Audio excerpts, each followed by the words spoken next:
The polished black shoes of Rear Admiral Thompson tapped an impatient rhythm on the sun-baked asphalt of Naval Station Norfolk. The air, thick with the scent of salt and jet fuel, was electric with anticipation for the fleet's annual commissioning ceremony. Hundreds of sailors in their crisp dress whites, families clutching miniature American flags, and a host of distinguished guests formed a sea of patriotic fervor. But the Admiral's cold blue eyes were fixed on one person. A single disruption in his perfectly orchestrated event. The unassuming female security guard at the VIP checkpoint. "I don't have time for this," he clipped, his voice low but sharp enough to cut through the ambient hum. "This is General Miller. His credentials are unimpeachable. Your scanner is faulty. Let him pass." The woman, dressed in a simple navy blue polo shirt and khaki pants, didn't flinch. She held up a hand, not in defiance, but in a gesture of calm procedure. "Sir, with all due respect, protocol requires a visual confirmation from the command post. If the digital scan fails, it will only take a moment." Thompson's face hardened, a storm gathering in his features. The crowd closest to the exchange fell silent. The woman wasn't being rude, but in the Admiral's world, a civilian contractor telling him to wait was an intolerable act of insubordination. He saw her not as a professional, but as an obstacle. He leaned in, his voice dropping to a venomous whisper meant for her alone, but loud enough for a dozen others to hear. "Your job is to facilitate, not obstruct. Now step aside, or I will have you removed from this base permanently." The silence that followed was heavy, broken only by the distant cry of a seagull. The woman stood her ground, her gaze unwavering, waiting for the confirmation to come through her earpiece. "Before we begin, make sure to subscribe to Military and Veteran Stories so you never miss these true tales of courage. And please let us know in the comments where you are watching from today." Her name was Evelyn Reed, though everyone on the security roster just knew her as Evie. At 42, she was a quiet fixture at the naval base, a woman who seemed to blend into the background by design. She was of average height and build, with watchful hazel eyes and brown hair usually pulled back in a neat, functional bun. She spoke only when necessary, and her movements were economical, efficient, and imbued with a peculiar stillness that some of her younger colleagues mistook for timidness. The base was a world of rigid hierarchies, of gleaming metals and starched uniforms, a place where rank was everything. Eve wore none. She was a civilian contractor, a ghost in the machine. And to figures like Rear Admiral Thompson, she was effectively invisible until she got in the way. The whispers among the junior officers and enlisted personnel were varied. Some found her oddly intense, noting how her eyes never stopped scanning, cataloging details others missed. Others just saw a lonely woman doing a thankless job, someone who probably had a quiet life in a small apartment somewhere in town. They underestimated her. They saw her slight, almost imperceptible limp when she walked her long patrols as a weakness. They interpreted her silence as a lack of confidence. They saw her simple uniform and thought her simple-minded. What they couldn't see was the iron discipline that held her posture straight, or the profound depth of experience that lay behind her placid expression. Her presence was a study in contrasts. She was soft-spoken, yet firm, reserved, yet relentlessly observant. In the mornings, she was always the first to arrive, her locker organized with military precision. Her lunch was always the same, a simple sandwich and an apple. She never participated in station house gossip, preferring to read a worn paperback novel during her breaks. The book's cover was gone, its pages softened by countless readings. On her wrist, she wore a single plain silver bracelet tarnished with age. It was a small personal detail in an otherwise Spartan existence, a silent testament to a life lived outside the confines of the naval base. But no one ever asked about it. No one ever asked about her past at all. To them, she was simply Evie, the quiet guard at the gate, a footnote in the grand bustling story of the United States Navy. And that, it seemed, was exactly how she preferred it. The conflict with Rear Admiral Thompson wasn't a sudden storm. It had been building for weeks. Thompson was a man forged in the crucible of naval tradition, a surface warfare officer who believed in loud commands and unwavering obedience. He saw the world in black and white, uniform and civilian, order and chaos. Evie, A civilian who operated with the quiet authority of a seasoned NCO was a gray area he couldn't tolerate. The first significant clash occurred a month prior during a security review for an upcoming visit from a foreign dignitary. In a crowded briefing room, Evie had raised her hand. When called upon, she spoke in her usual measured tone. "Admiral, the proposed route for the motorcade has a significant blind spot between the armory and Hangar 4. The surveillance tower there has a restricted line of sight for nearly 200 YD. Thompson had stared down at her from the podium, his expression one of pure condescension. He looked at the base's uniformed security chief. "Is this true?" The chief, a Navy master-at-arms, shifted uncomfortably. "Sir, technically yes, but we deem the risk to be minimal." Thompson cut him off, his gaze returning to Evie. "The risk is minimal," he repeated as if speaking to a child. He then addressed the entire room. "Let's leave the strategic analysis to the people who actually wear the uniform, shall we?" A few nervous chuckles rippled through the assembled officers. Evie simply nodded, her face betraying no emotion as she sat down. But the base security chief later quietly altered the route, vindicating her observation without ever acknowledging it publicly. The second incident was more personal. Thompson was jogging his usual 5 ME loop around the base perimeter when he saw Evie meticulously inspecting the chain-link fence near the back gate. She was running her fingers along the tension wire, her focus absolute. He slowed to a stop, sweating and irritated. "Everything to your satisfaction, contractor?" he asked, his voice dripping with sarcasm. "The wire is showing signs of corrosion near this post, sir," she replied without looking up. "And the ground here is softer than the surrounding area. It could be a potential breach point," Thompson scoffed. "I've been running this perimeter for 10 years. The fence is fine. Get back to your post and stop inventing problems." He ran off, leaving her there. The next day, a work order was anonymously submitted to base maintenance to shore up that exact section of fence. The problem was fixed, but the Admiral's disdain for her only grew. He saw her competence not as an asset, but as a silent challenge to his authority. This brought them to the commissioning ceremony, the culmination of his animosity. After being forced to wait for the credential confirmation, which of course proved Evie correct, and exposed a clerical error on the general's paperwork, Thompson was seething.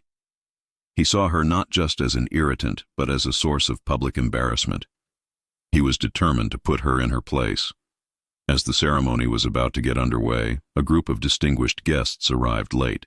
They were a unit of Navy SEALs just back from a harsh deployment in the Middle East, their desert tans a stark contrast to the Navy's dress whites. They were there to receive a unit citation. As they approached the checkpoint, now being manned by a different guard, Admiral Thompson saw his chance. He strode over to Evie, who was now directing foot traffic away from the VIP seating area. He stopped directly in front of her, forcing her to halt. The crowd, sensing a confrontation, began to watch from the corners of their eyes. "I thought I made myself clear earlier," Thompson began, his voice dangerously low. "Your job is to be seen and not heard. You are a civilian, a temporary employee. You do not have the authority to delay a 2-star general, and you certainly do not have the authority to direct personnel on my base." The laughter that had followed his earlier comments was gone. Now there were only whispers. The sailors and their families looked on, a mixture of pity and morbid curiosity on their faces. What would you have done if you were in her shoes, facing down a powerful man's fury in front of hundreds of people? Evie simply met his gaze. "My apologies, Admiral. I was ensuring a clear path for the honor guard." Her calm, respectful tone only seemed to incense him further. "I give the orders here. Your contract is with base security, but your presence on this pier is at my discretion. And right now my discretion is telling me you are a liability. I want you off this pier. Now report to your supervisor and inform him you've been removed from duty. Is that understood?" The public humiliation was absolute. He wasn't just reprimanding her. He was firing her in front of everyone. The whispers died, replaced by a shocked, heavy silence. As Evelyn Reed turned to comply with the Admiral's brutal order, a gust of wind from the harbor whipped across the pier. It caught the sleeve of her navy blue polo shirt, pushing it up past her elbow for just a moment. For the few people standing close enough to see, the sight was jarring. Snaking up her forearm was a thick, jagged scar, a lattice of puckered, discolored skin that spoke of a violent, traumatic injury. It wasn't the clean line of a surgical incision. It was the chaotic signature of shattered metal or a high-impact wound. A nearby chief petty officer, a man who had seen his share of combat injuries in Fallujah, instinctively recognized it for what it was. He frowned, his eyes narrowing in thought. That was no kitchen accident. Evie quickly pulled her sleeve down, her movements fluid and practiced. But the image was seared into the minds of those who saw it. As she began her walk of shame away from the VIP section, she passed a Marine gunnery sergeant standing guard near the ceremonial stage. Her head was held high, her posture betraying none of the humiliation she must have felt. As she passed, her collar shifted slightly. For a split second, the gunny saw the edge of a tattoo on her upper back just below her neckline. It wasn't a flower or a quote. It was two sharply angled black ink lines, the unmistakable tips of a raptor's talons. It was a familiar predatory symbol often associated with elite aviation units. He knew he'd seen it before, but the context was wrong. What was a design like that doing on a civilian security guard? Meanwhile, the late-arriving Navy SEALs were being processed through the checkpoint.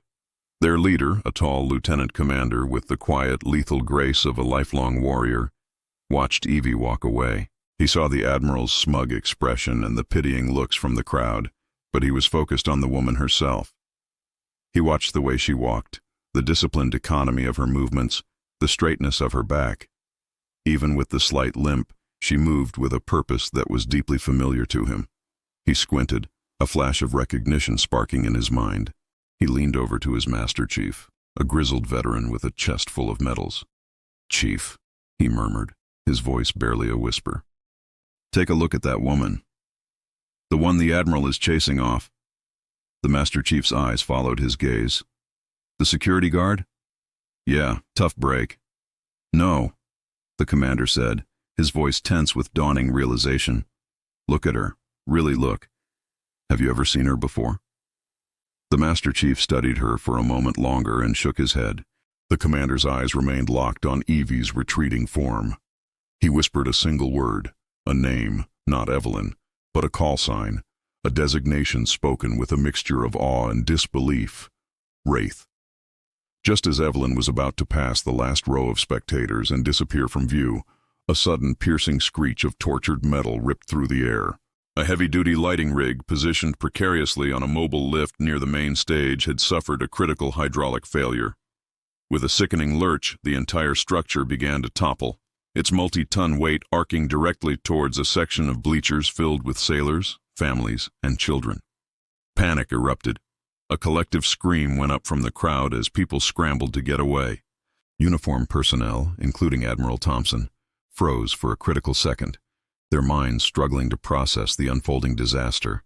It was in that split second of chaos that Evelyn Reed transformed. The quiet, unassuming security guard vanished. In her place stood a commander. Her voice, no longer soft or measured, exploded with a power that defied her frame. It was a voice forged in the roar of jet engines and the crucible of life-or-death decisions. "Brace and cover," she bellowed, the command cutting through the panic like a razor. It was not a suggestion. It was an order imbued with absolute instinctual authority. As people instinctively dropped or shielded their loved ones, she moved. Her limp was gone, replaced by a ruthlessly efficient stride. She didn't run from the danger. She ran parallel to it, her eyes calculating the trajectory of the falling rig with a pilot's spatial awareness. VIPs against the bulkhead. "Stage right," she yelled, pointing towards the solid steel wall of a nearby ship. Her directions were precise, unambiguous, and immediate. She saw two young sailors standing paralyzed with fear, and pointed directly at them. "You two get the children clear now. Use that maintenance corridor." Her finger jabbed towards an access way no one else had even noticed. The sailors, jolted out of their stupor by the sheer force of her command, immediately complied. Their training kicked in as they began helping families to safety. The lighting rig crashed to the ground with a deafening boom, its metal arms smashing into the bleachers just seconds after the last family had scrambled clear. It landed exactly where she had anticipated. The immediate danger was over, but the pier was in chaos. Through it all, Everyone from the rawest seaman apprentice to Admiral Thompson himself had simply watched, utterly dumbfounded. The woman he had just publicly fired and dismissed as a rent-a-cop had just taken decisive command of a mass casualty situation, assessed the threat, issued clear orders, and coordinated an evacuation in the space of about 5 seconds.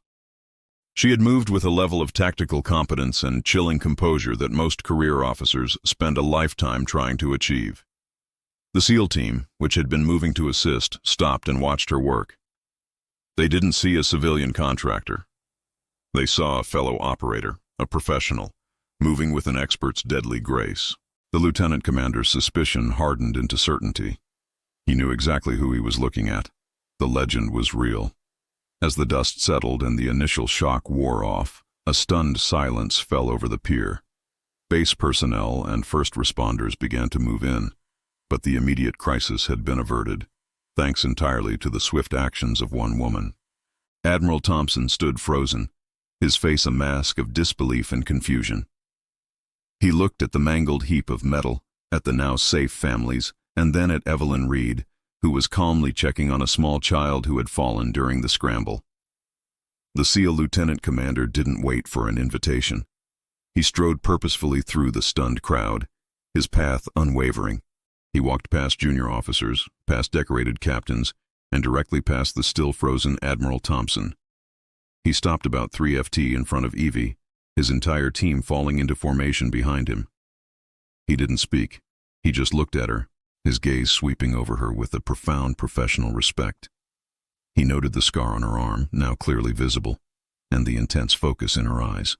The authority she had just projected still lingered around her like an aura. Admiral Thompson, finally regaining his voice, marched over, his face flushed with a mixture of anger and bewilderment. "What in the world is going on here, Commander? Who is this woman?" The SEAL commander never took his eyes off I. His voice was quiet, yet it carried with perfect clarity across the silent pier. "Admiral," he began, his tone laced with a difference that was somehow also a rebuke. "I think you know who she is. You just don't know what she is." He then turned his head slightly to face the Admiral. "Sir, with all due respect, you are addressing Major Evelyn Reed, United States Air Force, retired." A wave of murmurs rippled through the crowd. "An Air Force major here is working as a security guard." It made no sense. The commander let the title sink in before delivering the final earth-shattering piece of the puzzle. He looked back at Evie, his expression one of pure reverence. "Per call sign," he said, his voice dropping an octave filled with the weight of legend, "is Wraith." The name hit the air and seemed to hang there, shimmering and deadly. Wraith. For the aviators and special operators in the crowd, the name was mythological. Wraith wasn't just any pilot. Major Wraith. Reed was a ghost, a whispered story of one of the first and most decorated female F-22 Raptor pilots, a pioneer who flew clandestine missions over hostile skies, a pilot with more confirmed combat hours in the 5th-generation fighter than almost anyone, a recipient of the Distinguished Flying Cross for an action that was still classified. She had vanished from the service years ago after a catastrophic high-altitude ejection that it was rumored had nearly torn her apart. They said she'd never walk again, let alone fly. And now here she was in a security polo on a Navy pier. The silence was no longer shocked. It was sacred. Without another word, the SEAL commander's back went ramrod straight. He brought his hand up in a salute so sharp, so precise, it seemed to slice the air. It was not the perfunctor salute given to a superior officer. It was the salute a warrior gives to a hero. "Ma'am," he said, his voice thick with emotion, "it is an absolute honor." The commander's salute acted as a signal. Instantly, his entire team of hardened Navy SEALs snapped to attention, their hands cracking against their brows in perfect unified respect. The sound echoed in the stillness. The Marine gunnery sergeant, who had seen the Raptor Talon tattoo, finally understood. The symbol belonged to the F-22 community. His posture straightened, and he executed a flawless salute of his own. Across the pier, the chain reaction was immediate and overwhelming. An Army colonel, a guest of the new ship's captain, saluted. The Air Force veterans in the crowd, men and women who had only heard stories of the legendary Wraith, came to attention, their eyes wide with disbelief and awe. Then the sailors themselves began to salute. From the young seamen on crowd control duty to the grizzled command master chiefs, a wave of respect washed over the assembly. The sea of dress whites became a forest of salutes, all directed at the quiet woman in the khaki pants. They weren't saluting a security guard. They were saluting a warrior who had walked out of the sky and was standing among them. Rear Admiral Thompson was the last to move. He stood there utterly paralyzed, the world he knew having been turned completely upside down. The woman he had insulted, belittled, and publicly humiliated was a decorated combat veteran, a hero from a sister service whose reputation far outshone his own. The shame that washed over him was a physical force, hot and suffocating. He saw the hundreds of salutes, not as a challenge to his authority, but as a judgment of his character. Slowly, deliberately, as if lifting a great weight, Admiral Thompson raised his own hand to his brow. His salute was stiff, formal, and held far longer than protocol required. In that single silent gesture, he conveyed a profound and deeply felt apology, an admission of his own arrogance, and an offering of the highest respect he was capable of giving. The air on the pier was thick with the unspoken truth. True honor is not demanded by rank, but commanded by courage. And in that moment, all the rank on the pier belonged to the quiet woman in the security contractor's uniform. Evelyn Wraith Reed did not revel in the moment, the sea of salutes, the silent, awe-filled stares. It all made her deeply uncomfortable. This was the exact kind of attention she had spent years avoiding. She held their gaze for a moment, her expression unreadable, before giving the SEAL commander a single brief nod. It was a gesture of mutual understanding and acknowledgement from one warrior to another, and it was all that was needed. As the salutes were lowered, Admiral Thompson approached her. The arrogance was gone, replaced by a deep and genuine humility. His face was pale, his voice strained. "Major Reed," he began, stumbling over the name. I don't know what to say. My conduct was inexcusable. There is no apology sufficient for the disrespect I've shown you." Evie looked at him, her hazel eyes holding no trace of malice or triumph.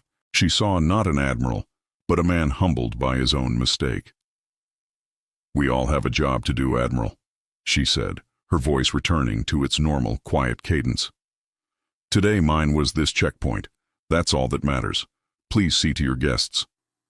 She then turned and began to help the first responders check on the families in the bleachers. Her duty-minded focus immediately re-engages. She was already moving on. The story of what happened on the pier that day spread across Naval Station Norfolk like wildfire. It became a lesson whispered in briefing rooms and retold in mesh halls. It was a story about the unassuming security guard who was once a legend in the sky. It was a powerful reminder that the greatest heroes are often the ones who seek no glory, the quiet professionals who continue to serve long after they have taken off the uniform. Major Evelyn Reed's story is not one of supernatural strength or impossible feats. It is a testament to the quiet dignity of service. It teaches us that courage is not measured by the rank on a shoulder or the volume of a voice. It's measured in the calm resolve to do the right thing. Whether you are flying a $100 million fighter jet at the edge of space or simply standing your post at a gate, her life is a profound lesson to us all. Look beyond the surface. Honor the silent warriors who walk among us, and never underestimate the person standing the watch. The quiet heroes, the ones who ask for nothing and give everything, are the true backbone of our nations. Their stories of sacrifice and silent strength deserve to be told, to be remembered, and to be honored. If you enjoyed the story, please subscribe for more military and veteran stories. These stories keep the courage alive for generations to come.